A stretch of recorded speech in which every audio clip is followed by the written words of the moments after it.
சகோதரிகளே, தேவனுடைய பெரிதான கிருபை, இரக்கம், தயவு இன்றும் கூட அவருடைய மகத்துவமான சத்தியங்களை தியானிக்க தேவன் தாமே நமக்கு கிருபை பாராட்டியிருக்கிறார். அந்த வண்ணமாக முதலாவதாக சர்வ வல்லமுள்ள தேவனுக்கு கர்த்தர் இயேசு வழியாக நன்றிகளும் துதி ஸ்தோத்திரங்களும் ஏறெடுக்கலாம். அன்பார்ந்த சகோதர சகோதரிகள், அப்ப இன்னைக்கு ஒரு ஊமையை தான் நாம் பார்க்கிறோம். ஊமையுடைய தலைப்பு காணாமல் போன ஆடு. காணாமல் போன ஆடு, the parable of lost sheep. இதை நாம தியானிக்கலாம். அன்பார்ந்த சகோதர சகோதரிகள், வாசிக்கலாம்.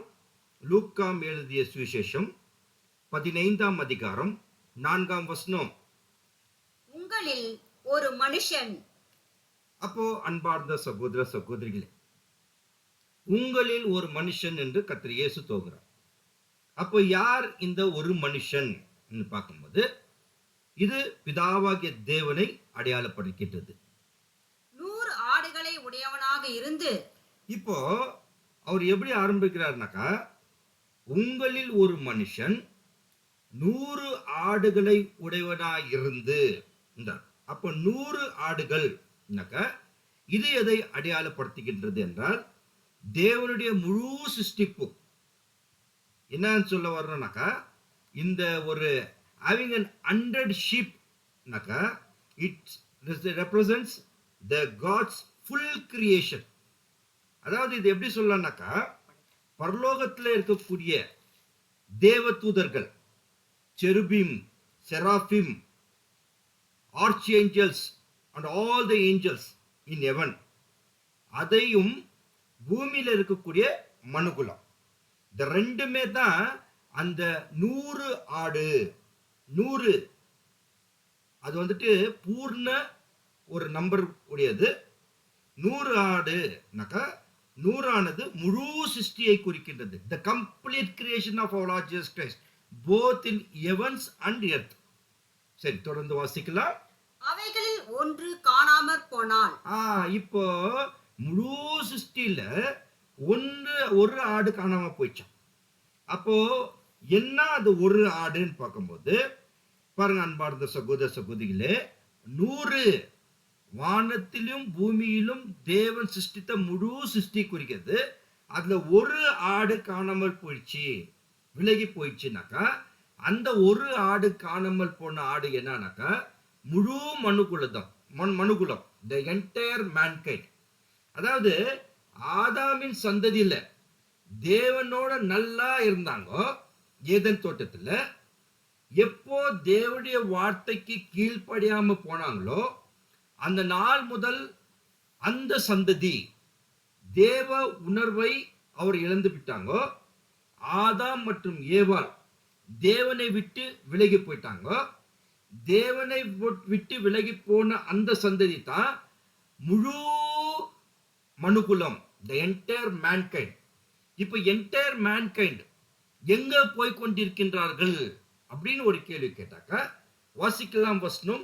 ரோமர் 5ஆம் அதிகாரம் 12ஆம் வசனம். Book of Romans chapter 5 verse 12. இப்படியாக ஒரே மனுஷனாலே பாவமும் பாவத்தினாலே மரணமும் உலகத்திலே பிரவேசித்தது போலவும், எல்லா மனுஷரும் பாவம் செய்தபடியால் மரணம் எல்லோருக்கும் வந்தது போலவும் இதுவும் ஆயிற்று. பாத்தீங்களா அன்பார்ந்த சகோதர சகோதரி, அப்போ ஒரு மனுஷனால் பாவம் வந்துச்சு. அந்த பாவத்தின் விளைவு எல்லா மனுஷனுக்கும் மரணம் வந்துச்சு. இதுதான் அந்த ஒரு காணாமல் போன ஆடு. இப்ப அப்படியே தொடர்ந்து வாசிக்கலாம். இந்த முழு மனுக்குலத்துடைய நிலை இன்னைக்கு எப்படி இருக்குது? the entire mankind என்ன மாதிரி நிலையில இருக்கிறாங்கனாக்கா, ரோமர் 3ஆம் அதிகாரம் 10 முதல் ரோமர் 3ஆம் அதிகாரம் 10 முதல் 12 வசனங்கள். Romans chapter 3 verse 10 to 12. அந்தபடியே நீதிமான் ஒருவனாகிலும் இல்லை, உணர்வுள்ளவன் இல்லை, தேவனை தேடுகிறவன் இல்லை, எல்லோரும் வழி தப்பி ஏகமாய் கெட்டு போனார்கள், நன்மை செய்கிறவன் இல்லை, ஒருவனாகிலும் இல்லை. பாத்தீங்களா, எல்லாரும் வழி தப்பி ஏகமாய் கெட்டு போயிட்டாங்கன்னா, the entire mankind is been corrupted. ஏகமாய் கெட்டு போயிட்டாங்கோ. அதுதான் தேவனை விட்டு விலகி போயிட்டாங்கோ அன்பார்ந்த சகோதர சகோதரி. அப்ப இந்த ஒரு காணாமல் போன ஆடு, ரொம்ப அருமையான ஒரு வசனம் இருக்குது. ஏசாயா 53ஆம் அதிகாரம் 6ஆம் வசனம். the book of Isaiah chapter 53 verse 6.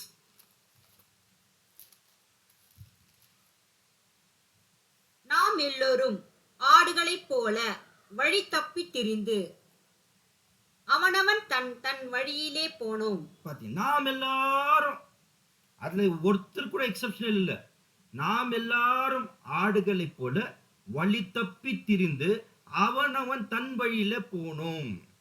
அப்ப நம்ம எல்லாரும் அந்த ஆடு போல வழி தப்பி போயிட்டு இருக்கோம். இதுதான் இந்த ஒட்டுமொத்த மனுகுலம்.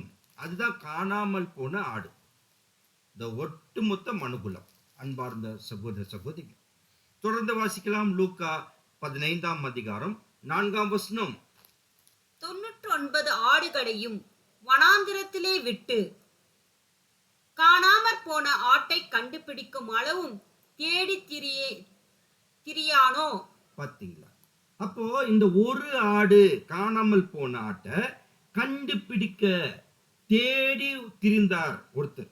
அவர் யார் பார்க்கும்போது பாருங்க அன்பார்ந்த சகோதர சகோதரிகளே, ஒரு காணாமல் போன ஆடு இந்த ஒட்டுமொத்த மனுகுலம். அந்த ஒட்டுமொத்த மனுகுலத்தை தேடி வந்தவர், பரலோகத்துல பிதாவாகிய தேவனிடத்துல ஐக்கியமா இருந்தவர், இப்போ பூலோகத்துக்கு வந்துட்டார். கர்த்தர் இயேசு இந்த முழு மனுகுலத்தை அவர் ரட்சிக்கவும் மறுபடியும் மீட்டெடுக்கிறதுக்கு பரலோகத்தை விட்டு பூலோகத்துக்கு வந்தார். இந்த முழு மனுகுலம், the entire mankind யாருனாக்கா, இது வெறுமனையாக வெறும் யூதர்கள் அல்ல, அல்ல வெறுமனையாக கிறிஸ்தவர்கள் அல்ல, மாறாக எல்லா மதத்தர்களும், இந்து, முஸ்லிம், பௌத்திகர் எல்லா மதத்திலும் சேர்ந்து தான் இந்த முழு மனுகுலம், the entire mankind. இவர்களுக்கு தான் கர்த்தர் இயேசு பரலோகத்திலிருந்து பூலோகத்துக்கு வந்ததை நாம் பார்த்தோம். அன்பார்ந்த சகோதர சகோதரிகள், அப்ப தொடர்ந்து வாசிக்கலாம். லூக்கா 15:7. அதுபோல மனம் திரும்ப அவசியமில்லாத 99 நீதிமான்களை குறித்தும். பாத்தீங்களா? அப்ப இது யாரை குறிக்கிறது? அவசியம் இல்லாத 99 யாருனாக்கா, பாருங்க அன்பார்ந்த சகோதர சகோதரிகளே, மனம் திரும்ப அவசியம் இல்லாத 99 நீதிமான்கள்னா பரலோகத்தில் இருக்கக்கூடிய பரிசுத்த தூதர்கள். இவங்க மனம் திரும்ப அவசியம் இல்லை. அன்பார்ந்த சகோதர சகோதரிகளே, அப்போ கர்த்தர் இயேசு பிதாவாகிய தேவன் யார் மேல மட்டும் போக்கஸ் பண்ணிக்கிறார்னாக்கா, அந்த ஒரு ஆடு, அது என்டையர் மேன்கைண்ட் மனுக்குலம் மேல தான். அப்ப கர்த்தர் இயேசு பரலோகத்திலிருந்து வந்தார், ஆதாமுக்கு ஈடுபலியாக தன் ஜீவனை கொடுத்தார். இதற்கு பின்பு சுவிசேஷ யுகத்துல 1,44,000 பேர் சபை சர்வ வல்லமுள்ள தேவனையும் கர்த்தர் இயேசுவையும் அவருடைய அன்பு ஈடுபலியுடைய புண்ணியத்தை நன்கு புரிந்து இந்த பரலோக வாய்ப்புக்கு போய்கொண்டிருக்கிறார்கள். அது மட்டும் இல்ல, இந்த 1000 வருஷம் அரசாட்சியில கண்ணுக்கு தெரிகிற பாகத்துல இந்த முழு மனுகுலத்தை, the entire mankind ரட்சிக்க போகிறது பிதாவாகிய தேவன், கர்த்தர் இயேசு மற்றும் சபை. அப்போ இது எப்போ ரட்சிக்கப்பட்ட முழு மனுகுலம், the entire mankind, when they will get saved நாக்கா, அதாவது திரும்பி கொடுக்கிற காலம், days to come, அப்போதான் பிதாவாகிய தேவன் வைத்திருக்கிற அந்த ரட்சிப்பு, the everlasting life, நித்திய ஜீவனை அந்த முழு மனுகுலம் அடைய போகிறார்கள். அன்பார்ந்த சகோதர சகோதரிகள், அப்ப இப்ப கேள்வி என்னன்னாக்கா, இன்னைக்கு இந்த சுவிசேஷ யுகத்துல இந்த முழு மனுகுலம் காணப்பட்டுக்கிறாங்க, ஒரு இழந்துட்டாங்க. எதை காணத்து போட்டாங்கன்னாக்கா, the entire mankind, முழு மனுகுலம் தேவ உறவு, தேவ சாயல், தேவனுடைய குணலட்சணம், இதெல்லாம் காணப்பட்டுக்கிறாங்க. பாருங்க, the entire mankind இந்த உலகத்துல தான் இருக்கிறாங்க. ஆனா எதெல்லாம் எழுதிட்டாங்கனாக்கா, முக்கியமாக வெரி வெரி இம்பார்ட்டன்ட்லி தேவன் கிட்ட இருக்கக்கூடிய அந்த குணலட்சணம், கிறிஸ்துவின் சாயல அவங்க இழந்துட்டாங்கோ, காணாம போட்டாங்கோ. அன்பார்ந்த சகோதர சகோதரி, அப்ப ஏதேன் தோட்டத்துல ஆதாம் கிட்ட ஒரு நல்ல குணம் இருந்துச்சு, அத்தனையும் அவர் இழந்து விட்டார். எது எப்ப இழந்துட்டார்னாக்கா, பாவம் செய்யறதுக்கு முன்னால தேவனுடைய உறவு, தேவனுடைய ஐக்கியம் நல்லா இருந்துச்சு. எப்ப பாவம் செய்துட்டாரோ, அந்த பாவத்தின் மூலமாக வந்துச்சு, ஆதாம் கிட்ட நல்ல குணலட்சணம் போயிச்சு, கெட்ட குணலட்சணமாக மாறிச்சு. இப்ப அவர் கெட்ட குணலட்சணமாக மாறிவிட்டார். அன்பார்ந்த சகோதர சகோதரி, இதுதான் நாம என்ன பண்றோம்னாக்கா, நாம சபையார் இந்த ஓட்டத்தில் ஓடிக்கொண்டிருக்கின்றோம். ஏன் இந்த ஓட்டத்துக்கு ஏன் நம்ம வந்திருக்கிறோம் அப்படின்னு நம்ம பிரதானமாக ரொம்ப பேசிக் கொஸ்டின் நம்ம ஏன் கேட்டோம்னாக்கா, இந்த கூடுகை, இன்னைக்கு புதன்கிழமை கூடுகை, தேவ தியானம், சகோதர ஐக்கியம், இதெல்லாம் எதுக்கு? What is the purpose? ஒரு பர்பஸ் இருக்கணும்ல. எதுக்குனாக்கா, நம்முடைய குணலட்சணம் அது கர்த்தர் இயேசுடைய சாயலாக மாறத்துக்கு தான் இந்த சுவிசேஷ யுகத்துல இத்தனை பிரயாசங்கள், இத்தனை கூட்டங்கள். அன்பார்ந்த சகோதர சகோதரிகள், அப்போ 1000 வருஷ அரசாட்சியில அந்த முழு மனுகுலத்துக்கு அந்த குணலட்சணத்தை மாறுறதுக்கு யார் காரணவராக இருக்கிறார்கள்னாக்கா, கர்த்தர் இயேசுவும் சபை. இது 1000 வருஷ அரசாட்சியில, டேஜஸ் டு கம்ல, இந்த முழு மனுகுலத்தை தேவனுடைய சாயலாக மாற்ற போகிறார்கள் கர்த்தர் இயேசுவும் சபை. அன்பார்ந்த சகோதர சகோதரிகள், அப்ப இதெல்லாம் இந்த உலகத்துல நடக்கும்போது, இதெல்லாம் பரலோகத்துல எப்படி அவங்க பார்க்கறாங்களோ அப்படின்னு பார்க்கும்போது, வாசிக்கலாம் வசனம், லூக்கா 15ஆம் அதிகாரம் 5ஆம் வசனம். கண்டுபிடித்த பின்பு போதும் பாருங்க அன்பார்ந்த சகோதர சகோதரிகளே, இந்த முழு மனுகுலத்தை பிதாவாகிய தேவனிடத்தை சேர்த்த பிறகு என்ன நடக்குதுனாக்கா, கண்டுபிடித்த பின்பு, இந்த முழு மனுகுலம் ரட்சித்த பிறகு, சால்வேஷன் அடைந்த பிறகு பரலோகத்துல என்ன நடக்குதுனாக்கா, தொடர்ந்து வாசிக்கலாம். அவன் சந்தோஷத்தோடு அதை தன் தோளின் மேல் போட்டுக்கொண்டு, 6ஆம் அதிகாரம் பாரு இல்லைங்களா, அவர் சந்தோஷத்தோட தன் தோளின் மேல் போட்டுக்கொண்டு, the லாஸ்ட் ஷீப்புக்கு இதுதான் போட்டோவா போடுவாங்க. கிரைஸ்ட் ஒரு ஷீப்பை லேம்பை தோல்ல போட்டுக்கொண்டு வருவார் சந்தோஷத்தோடு.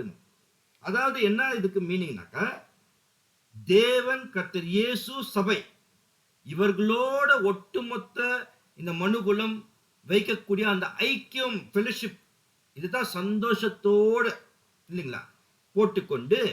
6ஆம் வசனம், வீட்டுக்கு வந்து சிநேகிதரையும் அயலகத்தாரையும் கூட வரவழைத்து, காணாமற் போன என் ஆட்டை கண்டுபிடித்தேன், என்னோடு கூட சந்தோஷப்படுங்கள் என்பான் அல்லவா.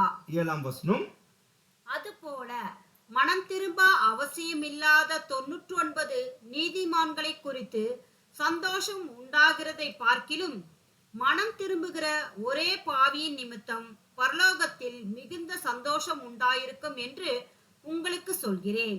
அன்பார்ந்த சகோதர சகோதரிகள், அது போல மனம் திரும்ப அவசியம் இல்லாத 99 நீதிமான்கள்னாக்கா, மனம் திரும்ப அவசியம் இல்லை. அந்த பரிசுத்த தேவதூதர்கள் பரலோகத்துல இரவும் பகலும் பிதாவாக தேவனிடத்திலும் கர்த்தர் இயேசுவிடத்திலும் ஐக்கியமாய் இருக்கிறாங்க. அவங்க சதா தேவனை ஆராதித்துக் கொண்டிருக்கின்றார்கள். அவங்க மனம் திரும்ப அவசியம் இல்லை. அத அவங்க மேல கூட பிதாவாகிய தேவனுக்கும் கர்த்தர் இயேசுக்கும் ஒரு கன்சர்ன் கிடையாது, கவலை இல்லை. ஆனால் இந்த பூலோகத்துல முழு மனுகுலம் இவங்க மேலத்தான் பிதாவாகிய தேவனுக்கும் கர்த்தர் இயேசுக்கும் கவலையா இருக்கிறது.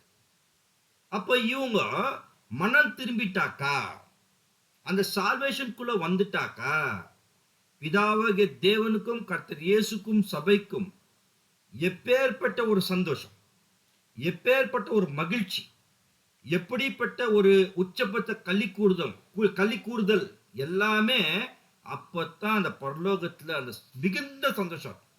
பாருங்க, 99 நீதிமான்களை குறித்து சந்தோஷம் உண்டாகிற பார்க்கிலும் மனம் திரும்புகிற ஆ, ஒரே பாவியின் நிமித்தம் ம், பரலோகத்தில் ம். மிகுந்த சந்தோஷம் உண்டாயிருக்கும் என்று உங்களுக்கு சொல்கிறேன். நல்லா கவனிங்க. ஒரு மனுஷன் பூலோகத்துல மனம் திரும்பிட்டாக்கா பரலோகத்துல பிதாவாகிய தேவன், கர்த்தர் இயேசு, சபை மற்றும் கோடிக்கணக்கான தேவதூதர்கள், செருபியும் செராபியம் இல்லைங்களா, எல்லா தேவதூதர்களுக்கு பரலோகமே சந்தோஷம் உண்டாகும். ஒரே ஒரு மனுஷன் பூலோகத்துல மனம் திரும்பிட்டால். அன்பார்ந்த சகோதர சகோதரி, அப்போ பரலோகத்துல நல்லா கவனிங்க, தேவ தூதர்களுக்கு சந்தோஷம் மகிழ்ச்சி எப்போ ஸ்டார்ட் ஆயிடுச்சுனாக்கா, தேவன் பூலோகத்துல ஒரு பிளான் பண்றார்.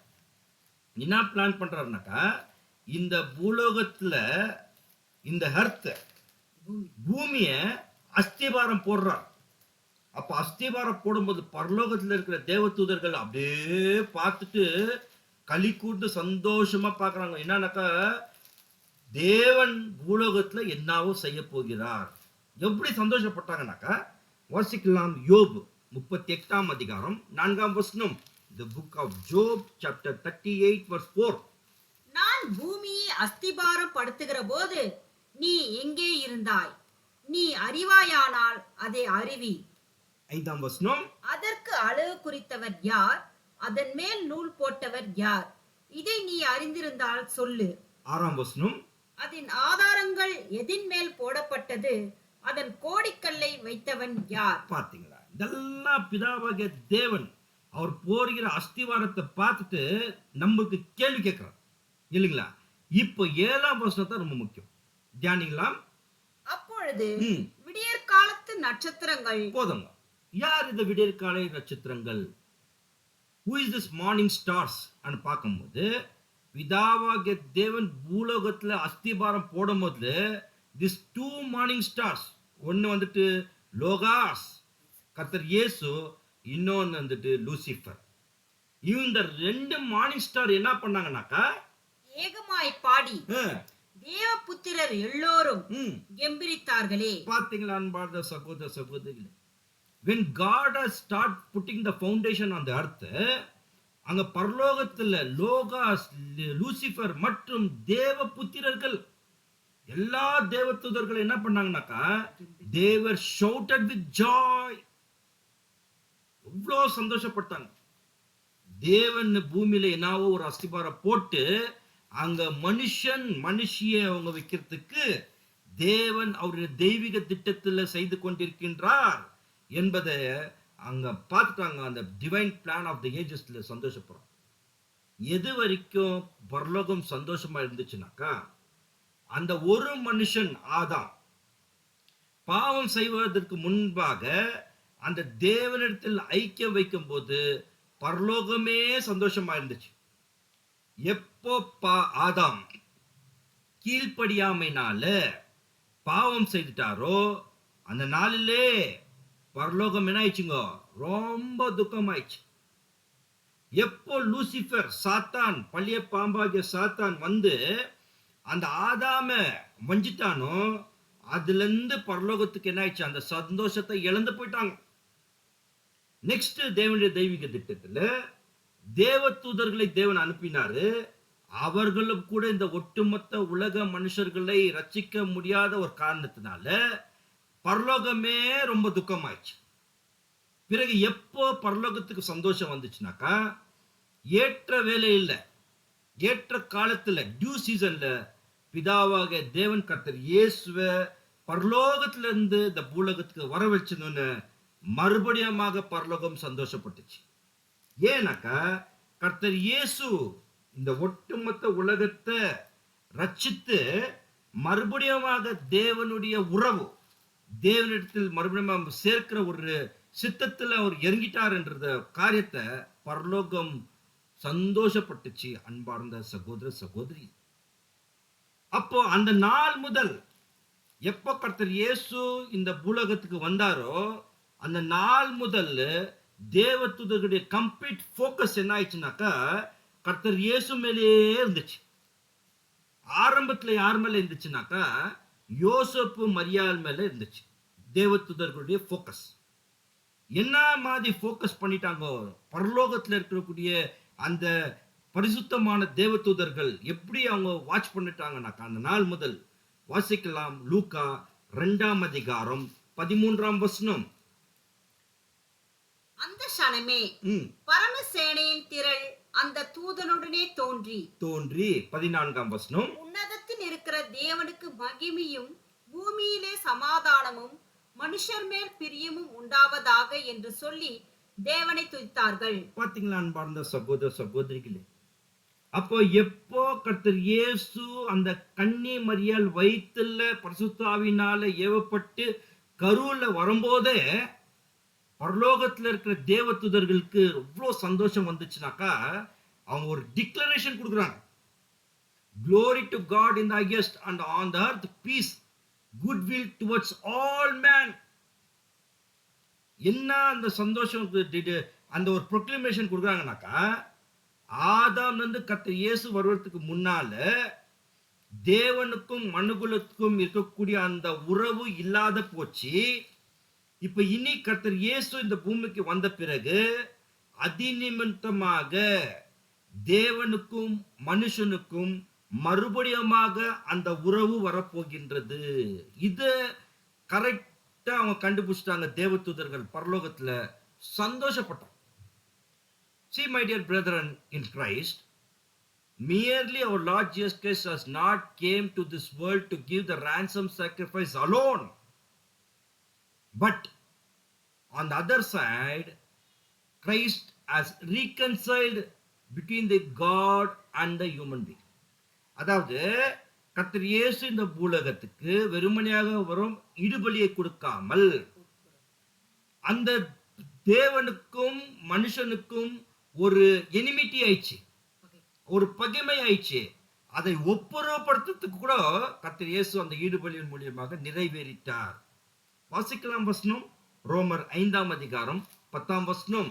ரோமர் 5:10. நாம் தேவனுக்கு சத்துருக்களாக இருக்கையில் போதும். இது எப்போ ஆயிடுச்சுனாக்கா எப்ப ஆதாம் கீழ்ப்படியாமல் போயிட்டாரோ அந்த நாள் முதல் தேவனுக்கும் ஒட்டுமொத்த மனித குலத்துக்கும் சத்ருவாயிட்டோம். We were becoming the enemy of God. அந்த மாதிரி சூழ்நிலையில அவருடைய குமாரனின் மரணத்தினாலே அவருடனே ஒப்புரவாக்கப்பட்டோமானால் ஒப்புரவாக்கப்பட்ட பின்பு நாம் அவருடைய ஜீவனாலே ரட்சிக்கப்படுவது அதிக நிச்சயமாமே. ஆமன் பார்ந்த சகோதர சகோதரி, அப்போ கர்த்தர் இயேசு என்ன பண்ணிட்டாருனாக்கா அந்த எனிமிட்டியை என்ன பண்ணிட்டாரு எத்தை போட்டு ஒரு ஒப்புரவு, ஒரு ரீகன்சலேஷன் பண்ணிட்டார். அன்பார்ந்த சகோதர சகோதரி, இதெல்லாம் தேவதூதர்கள் அப்பவே தீர்க்க தரிசனமாக ஒரு ப்ராஃபஸியாக சொல்லிட்டான். ஜீசஸ் பிறக்க போகிறார், ஈடுபலி கொடுக்க போகிறார், தேவனுக்கும் மனிதனுக்கும் இருக்கக்கூடிய அந்த எனிமிட்டியை எடுத்து போடுகிறார். அன்பார்ந்த சகோதர சகோதரிகள், அதோடு கூட முடிப்பு வரல.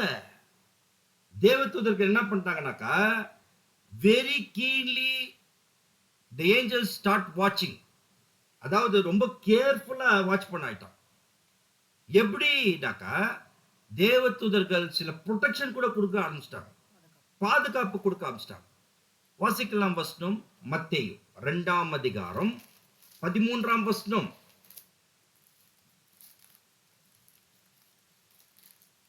Matthew chapter 2 verse 13.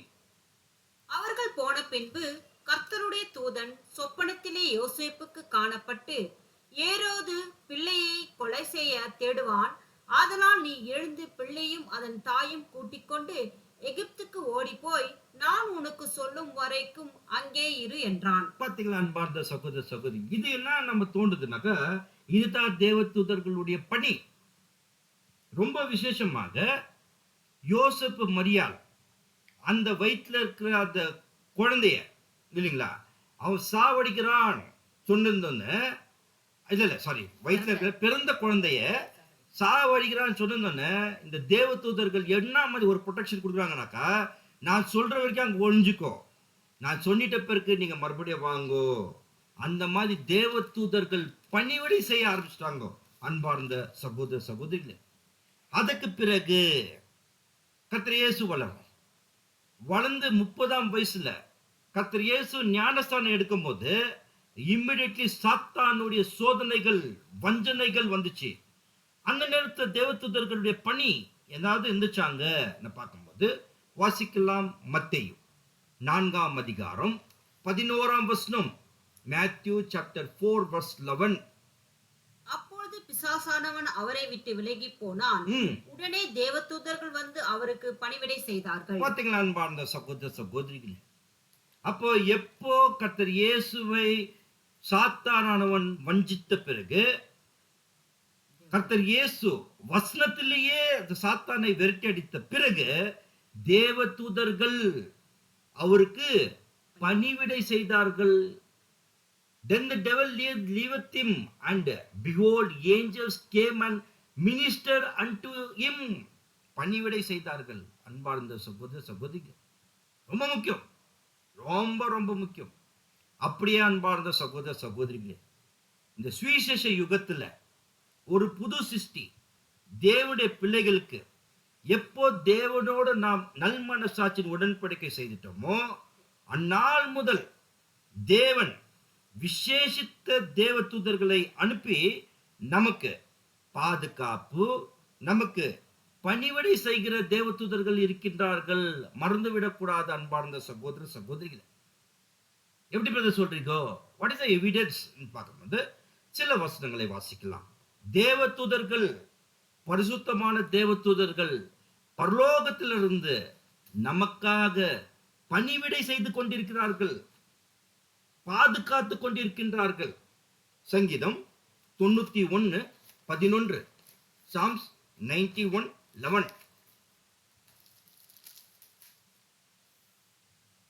உன் வழிகள் எல்லாம் உன்னை காக்கும்படி உனக்காக தம்முடைய தூதர்களை கட்டளையிடுவார். பாத்தீங்களா அன்பார்ந்த சகோதர சகோதரிகளே, 12ஆம் வசனம். உன் பாதம் கல்லில் இடராதபடி அவர்கள் உன்னை தங்கள் கைகளில் ஏந்தி கொண்டு போவார்கள். பாத்தீங்களா, இதெல்லாம் நம்ம லிட்டரலா நம்ம பண்ண மாட்டார் தேவன், இல்லைங்களா? ஆனால் என்ன சொல்றாங்கன்னா, ஒரு புது சிருஷ்டிக்கு குறைஞ்சபட்சம் 5 பணிவிடை பாதுகாக்க தேவதூதர்கள், பரிசுத்தமான தேவதூதர்களை நம்மை பாதுகாத்து கொண்டு வந்து கொண்டிருக்கிறார்கள், நமக்காக பணிவிடை செய்து கொண்டிருக்கிறார்கள். இதுதான் விசுவாசம் அன்பார்ந்த சகோதர சகோதரி. அதோட கூட இந்த பரிசுத்தமான தேவதூதர்கள் ஒரு புது சிருஷ்டிக்கு இன்னும் என்னெல்லாம் செய்கிறார்கள் என்றால், சங்கீதம் 34:7, சாம்ஸ் 34:7.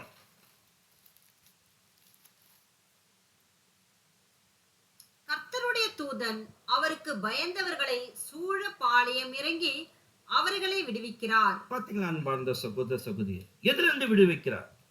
சாத்தானுடைய சூழ்ச்சியிலிருந்து, இந்த அநீதியான அந்த உலகத்திலிருந்து, பாவப்பட்ட உலகத்திலிருந்து அந்த பரிசுத்தமான ஜனங்களை, புது சிருஷ்டிகளை தேவன் ஒரு புதிய சார்ஜ் கொடுக்கிறாரு. இந்த தேவதூதர்கள் பாளையம் மிருங்கி நம்மை காத்து கொண்டு வருகிறார்கள். அன்பார்ந்த சகோதர சகோதரி, இன்னொரு வசனம் கூட வாசிக்கலாம். லூக்கா 4ஆம் அதிகாரம் 10ஆம் வசனம்.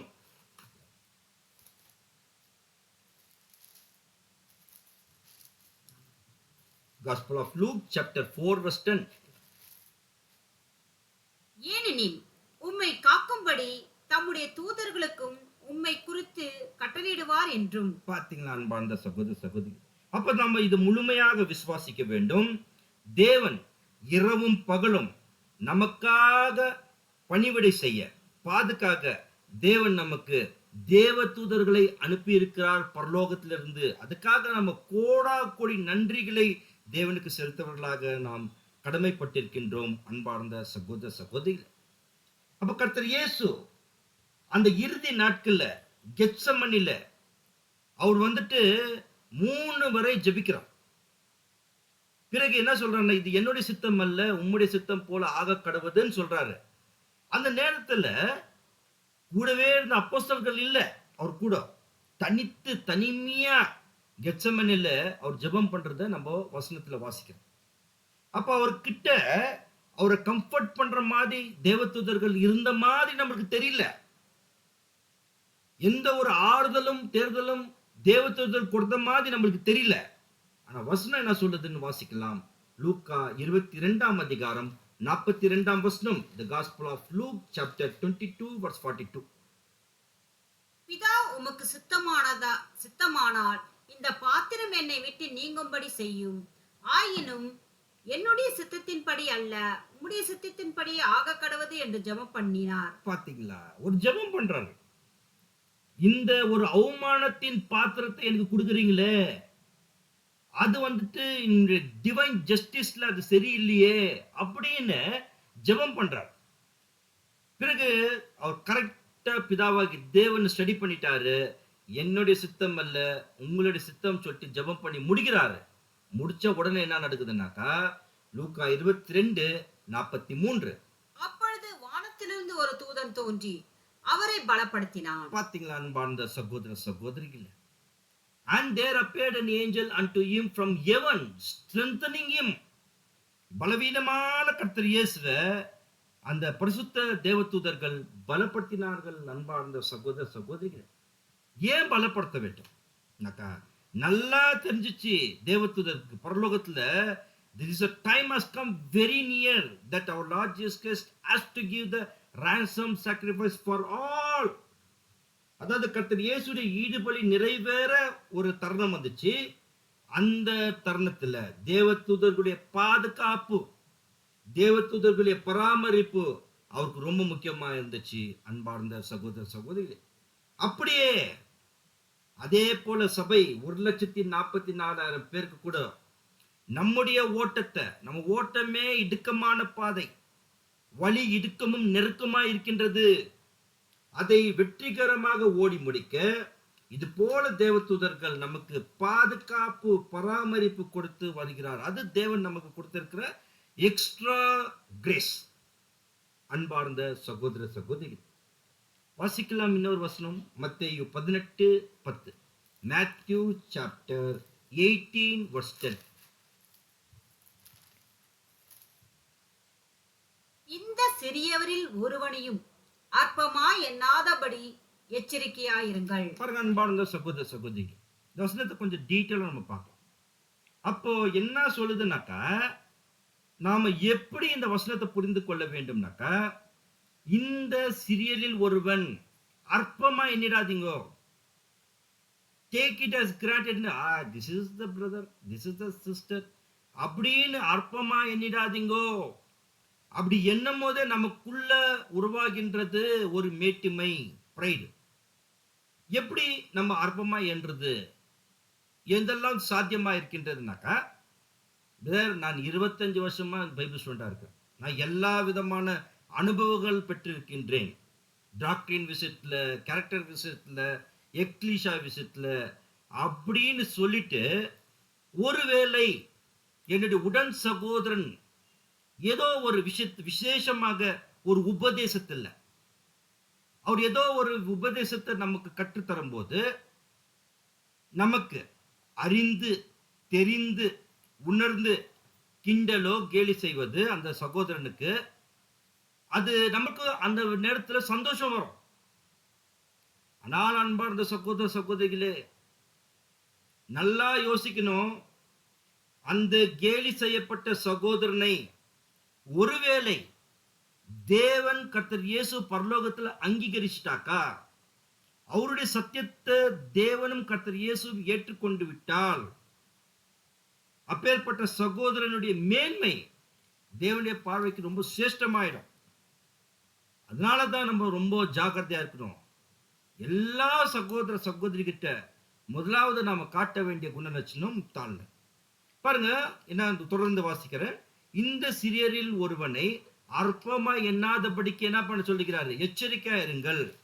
ஏன் இப்பதான் சொல்றாரு பாருங்க, அவர்களுக்குரிய தேவதூதர்கள் பரலோகத்திலே என் பரமபிதாவின் சமூகத்தை எப்போதும் தரிசிக்கிறார்கள் என்று உங்களுக்கு சொல்கிறேன். பாருங்க அன்பார்ந்த சகோதர சகோதரிகளே, அந்த அற்பமான ஒரு சகோதரன் அல்ல சகோதரிய அவருக்கும் பிதாவாகிய தேவன் சார்ஜ் கொடுத்துக்கிறாரு. பரிசுத்தமான தேவதூதர்கள் பாதுகாக்கவும் பணிவிடை செய்யும். அப்போ இந்த தேவதூதர்களுடைய பணி என்னன்னாக்கா, they are the ambassador of God. இவங்க என்ன பண்ணுவாங்கன்னாக்கா, என்ன இந்த சகோதரன் செய்யறாரோ இந்த பூலகத்தை, அதை அப்படியே எடுத்துன்னு போயிட்டு பரலோகத்துல என்ன பண்றாரு அவரு, அதை போய் சொல்றார். அதனால ஒருவேளை அந்த அற்பமான சகோதரனை நான் நினைச்சிட்டு, அது தேவனும் கர்த்தர் இயேசுவும் அந்த பரிசுத்த தேவதூதர்களும் அங்கீகரிச்சுட்டு அந்த விஷயத்தை பரலோகத்தை சொல்லிட்டாருனாக்கா, நம்முடைய கதி என்ன? அன்பார்ந்த சகோதர சகோதரிகள், ஒருவேளை நம்ம மத்தியில் இருக்கக்கூடிய சகோதர சகோதரிகளை நாம் மதிக்க தவறிட்டால், அதே சகோதரன் சகோதரியை கொடுக்கப்பட்ட தேவதூதர்கள் நிமித்தமாக அந்த சகோதர சகோதரிகளை மதிக்க கற்றுக்கொள்ள வேண்டும். அன்பார்ந்த சகோதர சகோதரி, அப்போ பணிவிடை செய்கிற தேவதூதர்கள் நம்மை கவனித்துக் கொண்டிருக்கிறார்கள். அன்பார்ந்த சகோதர சகோதரிகளே, ஞாயிற்றுக்கிழமை கூடுகை, புதன்கிழமை கூடுகை, வெள்ளிக்கிழமை கூடுகை மற்றும் எக்லிஷா ஆயத்தப்படுகிற கூடுகைகள் மற்றும் நமக்காக ஆசீர்வாதமாக தந்து கொண்டிருக்கிற அந்த கன்வென்ஷன்ஸ், இவெல்லாம் சும்மா வெறுமையாக அது நடத்தி கொண்டிருல, பரலோகத்தில் அங்கீகரிக்கப்பட்டு எக்லிஷால இப்படிப்பட்ட ஒழுங்குகளை தேவன் நமக்கு கொடுத்திருக்கிறார். இதோடைய சீரியஸ்னஸ் எப்படி புரியுதுனாக்கா, வாசிக்கலாம் ஒரு வசனம், 1 பேதுரு 1ஆம் அதிகாரம் 11ஆம் வசனம். 1 Peter chapter 1 verse 11. தங்களிலும் கிறிஸ்துவின் ஆவியின் கிறிஸ்துவுக்கு உண்டாயிருக்கும் பாடுகளையும் அவைகளுக்கு பின்வரும் மகிமைகளையும் முன்னறிவித்த போது இன்ன காலத்தை குறித்தது என்பதையும் அந்த காலத்தில் விசேஷது என்னது என்பதையும் ஆராய்ந்தார்கள்.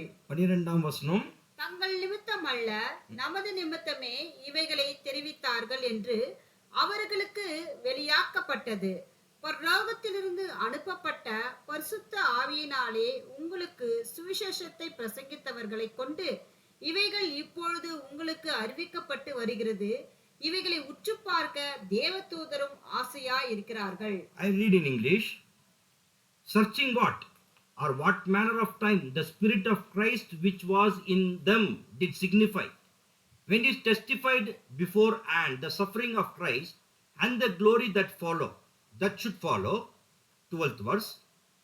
And to whom it was revealed that not unto themselves but unto thy did minister the things which are now reported unto you by them that have preached the gospel unto you, which the Holy Ghost sent down from heaven, which things the angels desire to look unto. புரியல, கொஞ்சம் கஷ்டம். இதோட விளக்கம் என்ன சொல்றாங்கன்னாக்கா, ரொம்ப எளிமையா நான் சொல்றேன் கேளுங்க. தனிப்பட்ட வாழ்க்கையிலும் தேவதூதர்கள் நம்மை உற்று பார்த்து கொண்டிருக்கிறார்கள். அதோட கூட ரொம்ப ஆச்சரியம், அதிர்ச்சி.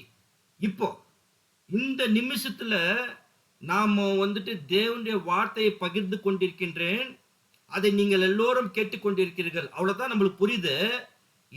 இன்னொருத்தரும் கேட்டுக்கொண்டிருக்கிறார்கள். பரலோகத்தில் இருக்கிற தேவதூதர்கள் உன்னித்து கேட்டுக்கொண்டிருக்கிறார்கள், கவனித்து கேட்டுக்கொண்டிருக்கிறார்கள்.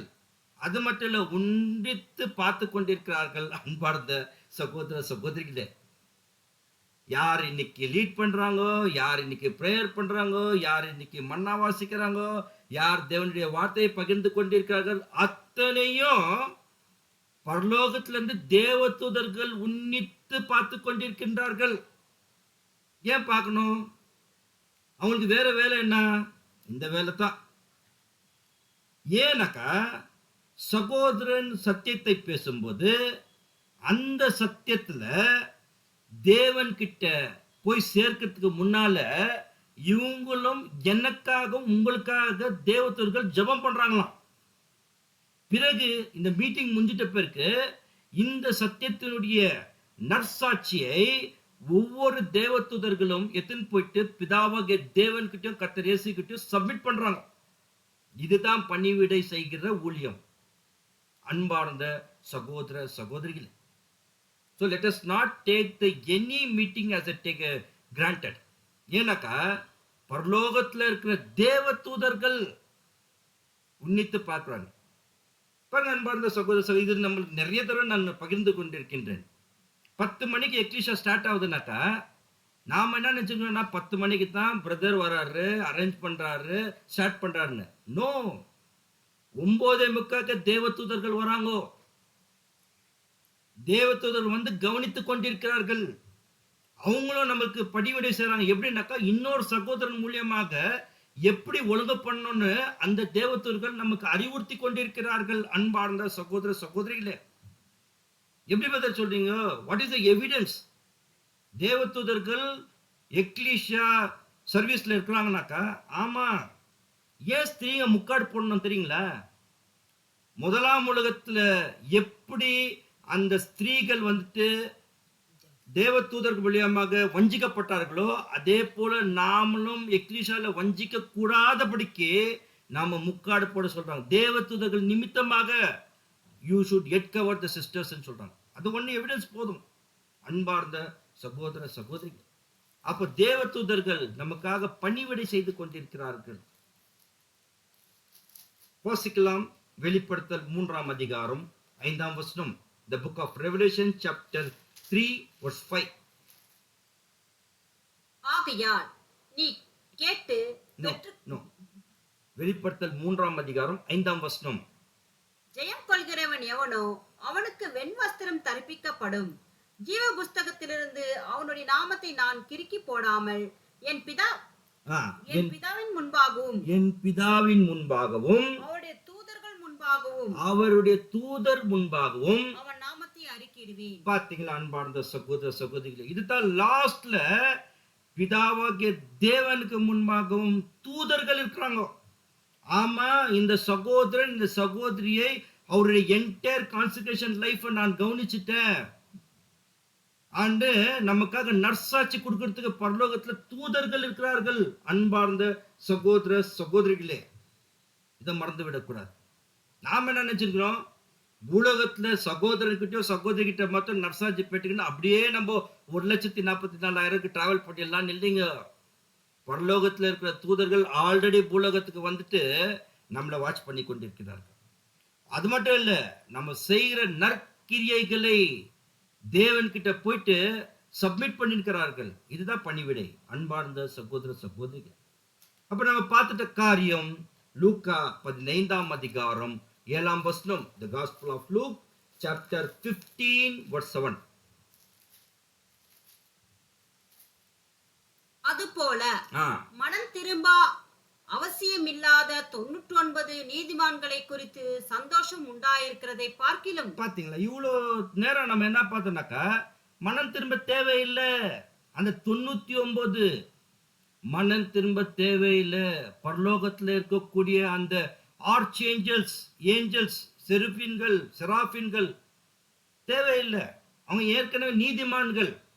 அதனால மனம் திரும்ப சந்தோஷம் உண்டாக்குறது பார்க்கிலும் மனம் திரும்புகிற ஒரு பாவியின் நிமித்தம் பரலோகத்தில் மிகுந்த சந்தோஷம் உண்டாயிருக்கும் என்று உங்களுக்கு சொல்கிறேன். பாத்தீங்களா அன்பார்ந்த சகோதர சகோதரிகளே, அதை பார்க்கிலும் பூலோகத்துல இந்த முழு மனுக்குலம், அதிலும் விசேஷமாக பிதாவாக தேவன் கர்த்தர் இயேசு கான்சென்ட்ரேட் பண்றது சபை 1,44,000 மட்டும்தான். இந்த சபை வகுப்பார் ஃபாஸ்டா ரெடி ஆயிட்டு இந்த ஒட்டுமொத்த உலக மனுகுலத்தை அவர் ஆசீர்வதிக்க போறார்கள். இந்த சபைக்கு இப்போ சுவிசேஷ யுகத்துல கொடுத்திருக்கிற ரெஸ்பான்சிபிலிட்டி என்னன்னாக்கா, வரப்போகிற யுகத்துல இந்த ஒட்டுமொத்த உலக ஜனங்கள் மனுகுலத்தை, the entire mankind ஆசீர்வதிக்க போகிறார்கள். That is the seriousness we should have.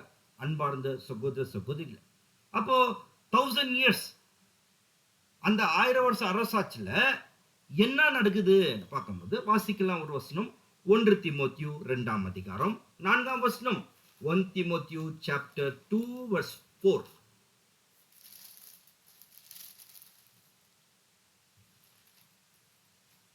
எல்லா மனுஷரும் ரட்சிக்கப்படவும். பாத்தீங்களா? ஃபர்ஸ்ட் யோவான்ல இருக்குது ஒரு வசனம். இதை குறித்து நீங்கள் ஆச்சரியப்பட வேண்டாம். பிரேதக்குழியில் இருக்கும் அத்தனை பேரும் அவருடைய சத்தத்தை கேட்கும் நாட்கள் வரும்னு. அதனால அந்த பிரேதத்தை குறிக்க இருக்கக்கூடிய அந்த சத்தம், அதுதான் ஃபர்ஸ்ட் தேவன் என்ன பண்றாரு அவர் தெய்வீக திட்டத்துல, எல்லா ஆதாம்ல இருந்து அந்த end of the age of the second world எல்லாம் ஃபர்ஸ்ட் கிரேவியார்ட்ல இருந்து ரட்சிக்கப்படவும், பிறகு சத்தியத்தை அறிகிற அறிவை அடையவும். என்ன சத்தியம்? 1000 இயர்ஸ்ல என்ன சத்தியம்? 53 சப்ஜெக்டா? நோ. அது என்ன சத்தியத்தை நம்ம பார்க்க போறோம்? சத்தியத்தை அடிக்கிறாவும் அவர் சித்தம் பண்ணுவார். என்ன சத்தியம்? நம்ம 5ஆம் வசனம். தேவன் ஒருவரே, தேவனுக்கும் மனுஷருக்கும் மத்தியஸ்தரும் ஒருவரே. அவ்வளவுதான். This is the wonderful truth will be proclaimed in the 1000 years. தேவன் ஒருவரே. For there is only one God and one mediator between the God and man, that is a man, Lord Jesus Christ. இந்த சத்தியத்தை அறிகிற அறிவை பெற்றுக்கொண்டு 6ஆம் வசனம், எல்லோரையும் மீட்கும் பொருளாய் தம்மை ஒப்பு கொடுத்த மனுஷனாகிய கிறிஸ்து இயேசு அவரே. அதை குறித்த சாட்சி ஏற்ற காலத்தில் விளங்கி வருகிறது. பாத்தீங்களா? Who gave himself a ransom for all to be testified in the due time, yet not come. It is a prophecy, yet not fulfilled. அப்போ இந்த ஒரு தீர்க்க தரிசனம், இந்த ஒரு ப்ராஃபஸி ஃபுல்ஃபில் ஆயிட்டு நிரந்தரமான அசைவில்லாத ராஜ்யம் இந்த உலகத்துல ஸ்தாபித்து, அந்த ஒரு ஆடு, காணாமல் போன ஆடு, இந்த ஒட்டுமொத்த மனுகுலம் திருப்பி பிதாவாகிய தேவனையும் கர்த்தர் இயேசுவையும் சபையும் அவர் தெரிந்து கொண்டு நிரந்தரமான இந்த பரலோக போல பூலோகத்தில் தேவனுடைய ராஜ்யத்தை ஸ்தாபிக்க தேவனிடம் ஜெபிக்கலாம்.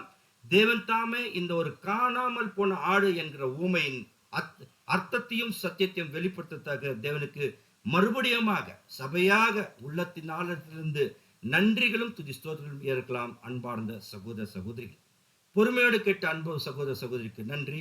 ஆமென்.